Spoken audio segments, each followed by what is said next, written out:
kita rito po. Ah? Tawagan ko si Lingay, tanggalin na ang pera dito. Tawagan ko si Tessie. Tawagan ko. Nangahawak na po siya. Sinasabi na sa mga tao na bold star yan, bold stars. Pinapakilala niya ako bilang girlfriend. Kaya kung video, nanonood kayo, kinig kayo, ano? Etong trabaho na to, dapat kundinahin ninyo. Huwag niyong bibigyan ng pananahimik lamang because you're now condoning.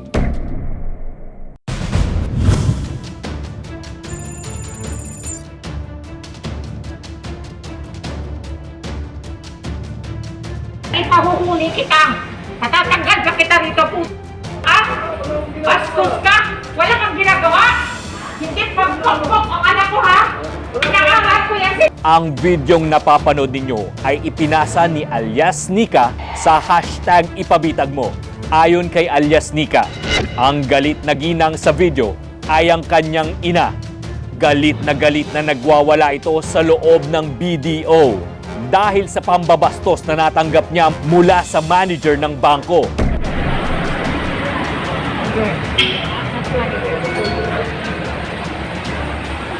Manager, anong pinapos mo siya dito? Huwag kang tumawa.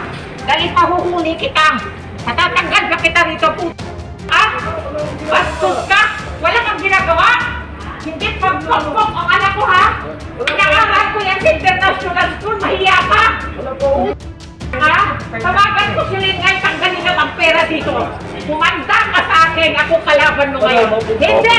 Huwag mo akong hawakan, ha? Walang hiya ka? Kala mo kung sino ka? Si Lingay, kumapin mo na wala ng pera dito? Okay na yung ganito. Bakit tawagan ko si Tessie? Tawagan ko! Binastos, binuli at nilait daw ng manager ng bangko na si Nika sa harap ng madaming tao. Tinawag pa raw siyang bold star, walang dibdib at ipinakilalang girlfriend. Matinding anxiety at panic attack daw ang naranasan ngayon ni Nika. Ang sumbong, iimbestigahan at aaksyonan sa hashtag ipabitag mo. Nandoon lagi yung mother instinct. Kapag sinaktan mo, ininsulto mo ang kanyang anak, hayop nga, pag tinantaan mo, aso nga lang, kakagating ka. Kahit anong klaseng hayop, tao pa kaya na may rason, may damdamin. Iba. Kaya masakit para sa isang ina na malamang paulit-ulit na pinahihiya, binubuli, hinaharas, sexually harass ang kanyang isang anak. Ito naman kanyang anak, si alias Nika, isang model, social media influencer. Hindi na matiis ng ina yung paulit-ulit ng panghaharas sexually, making her daughter a sexual object. So ngayon nakikita niya sa sobrang galit ng inang nakapula sa harap ng mga empleyado ng bangko. Nasasaksihan nila kung paano laitin, biruin, bastusin, hawak-hawakan yung model na lumapit po sa atin. Nakakausap natin ngayon si alias Nika. Kasama natin ngayon. Alias Nika, magandang umaga sa iyo. Magandang umaga po, Sir Ben. Thank you po for your time. Nika, nakita natin yung paggalit na galit ng nanay mo. Matagal na nangyari ito na parang hinaharas ka, sexually harass nitong manager na to sa bangko. Matagal na po. Actually, gradual po kasi yung pambabastos na ginagawa niya sa akin. Nag-umpisa po sa pang-body shame. Ang body shaming po, yung mahilig po siyang magbigay ng komento tungkol sa masiselang bahagi ng katawan ko. So, yun po yung gustong-gusto niyang ginagawa, or pag pumupunta po ako for transaction, sa tellers po na babae ako lumalapit, hindi po sa kanya. Ang ginagawa ho niya, kinukuha niya yung transaction ko para siya ho yung mag-process. Binabagalan ho niya para wala po akong choice kundi umupo doon at maghintay ng matagal habang siya nagkukwento ng mga kabastusan, katulad po ng mga pinapanood daw po niya, mga bold, marami daw pong mga babae siyang binabayaran na nagte-text sa kanya palagi. And I'm also aware na meron po siyang asawa at pamilya at yung anak po niya babae din. So lagi ko lang pong dinidismiss yung mga kabastusan po niya, lagi ko pong iniiba yung topic dahil hindi po talaga ako komportable, but at the same time, ayoko pong mag-react, ayoko pong mag-cause ng drama sa bangko dahil obviously yung mga tellers po doon, wala din po silang imek dahil parang sanay na rin sila sa ganong dynamic ng manager. Kung sa kalsada po ako nabastos, may intindihan ko, pero sa loob po ng bangko. How long has this been going on? Kliyente po ako ng BDO since 2011. Hindi lang po ako sigurado kung anong year po siya nag-start na mambastos sa akin. Okay. Last year, ganun din ba? Opo, tuwing pupunta po ako, lagi pong may kabastusan na nangyayari. Pero last week po, kaya po ako nandito ngayon, nangahawak na po siya. Pinapakilala niya ako bilang girlfriend. Sinasabi na sa mga tao na bold star yan, bold star. Sobrang lakas po ng boses niya. Center of attraction po kami. And I also blame myself dahil hindi po ako nagsalita right then and there. Dahil pagkaining na sa moment, medyo nakakanginig. Itong year na to, dahil nagbubukas na, nagtatransact na sa bangko, madalas na.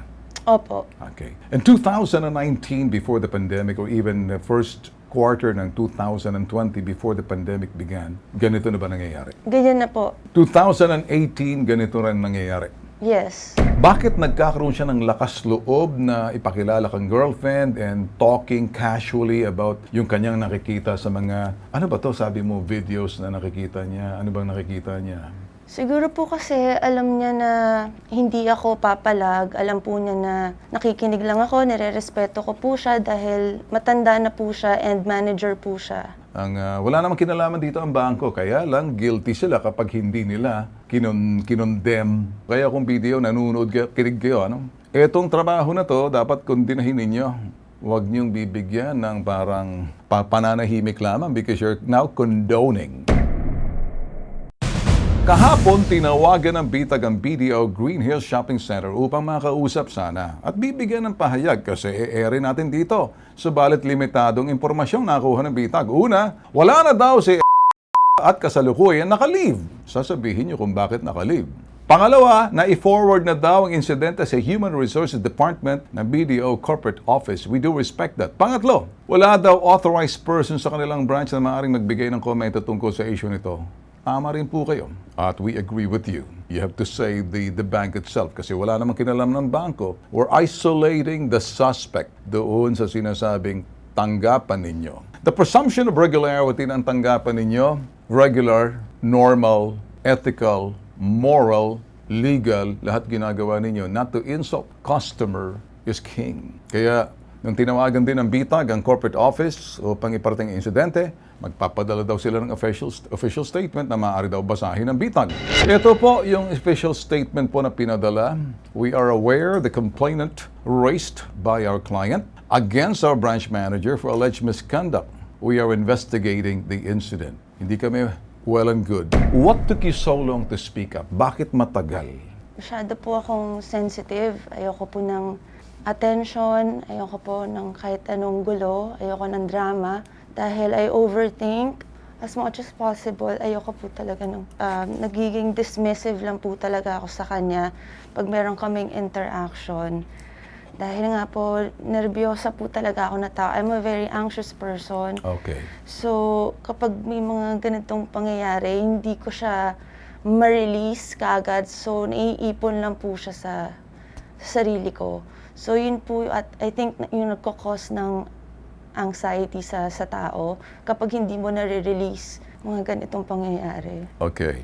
Nakikita ko. Alam mo, sa Filipino word way back and even now, mahinhin ka kasi. I look at you, you're so fragile. And yung pagiging mahinhin, decent, courteous, hindi ka iskandalosa, hindi ka bungangera. Kung sa iba yan, pinukpok na ng payong sa ulo yan eh. May mga taong pinoprofile yung kanilang prospective victim, pinoprofile. Pag naalaman nila, hindi parang fragile, mahinhin, di skandaloso, nahihiya mag-eksena, ginaganahan sila. Because they perceive that as weakness. So ngayon, dito sa parting to, kinimkim mo to sa tagal ng panahon, umpisang hinawak-hawakan ka na, dito nagwala ng mami mo. Opo, he's Nung very una, touchy. saan parte ka? Sa likuran? Sa harapan? Sa Minsan ano? sa likod po, dati may ex-boyfriend po ako na na-witness din po yun. 3 po yung witnesses ko sa behavior niya. Inaakbay-akbayan ka ba? Hindi naman po, more on caressing.